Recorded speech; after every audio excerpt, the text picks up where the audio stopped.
It's my feel-good breakfast show.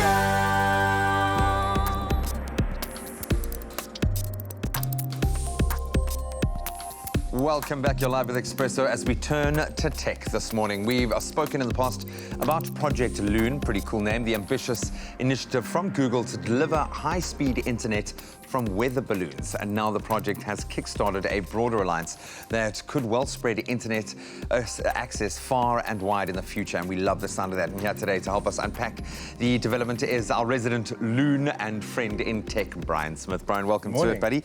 Let's start with the basics. How does Project Loon work? What's attached to these balloons? Are we just sending a bunch of weather balloons into kind of low orbit? Fortunately not. Okay. So, off air, we were talking about the space race. And if you consider this is sort of a new technology, a new frontier that between a bunch of different companies is the next objective, and that is get the next 1 billion people connected to the internet. How do we do that as a challenge? Because it's often challenging to reach those locations around the world which geographically are sparse or remote. And so there are two different ideas at play. One, which we've spoken about previously, is having satellites that can deliver high broadband internet, but another, which is where the Loon name comes in, is high altitude weather balloons that can be tethered to a ground station. It can actually seed Wi-Fi coverage, broadband internet coverage over a specific area. And this is a project that Google and its parent company Alphabet has actually been running with for some time.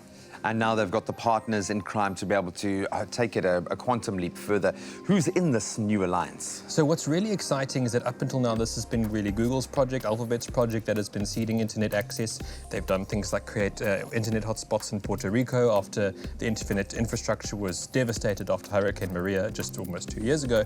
But what's really exciting now is that they've partnered not only with telecoms around the world, but as well as manufacturers such as Boeing.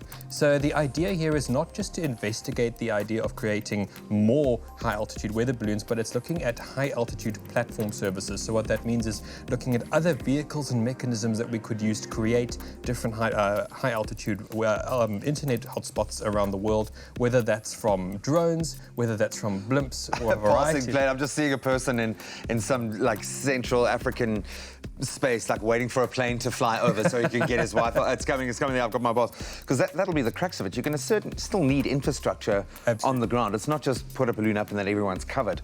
How will those more remote areas connect, and how will that connectivity come into effect? So if you consider one of the biggest costs with creating internet infrastructure is cabling, laying sort of routing for example, mobile broadband towers, that sort of thing. And if you consider that's devastating, one, on the environment, and secondly, that's really challenging to connect different communities because it relies basically on a daisy chain of connections to get And you've got a maintenance that needs to apply, Absolutely. So one of the most affordable ways, for example, would be deploying a high-altitude weather balloon because the infrastructure to set that up is actually quite minimal.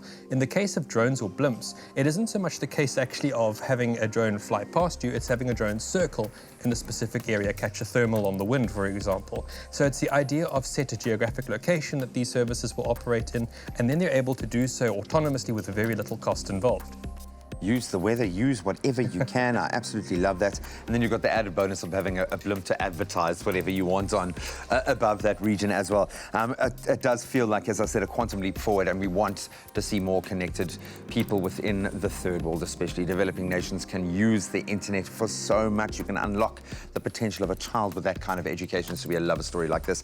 And of course, you can get more awesome tech updates with bandwidthblog.com. Go and speak to Bryan directly. He answers DMs, by the way.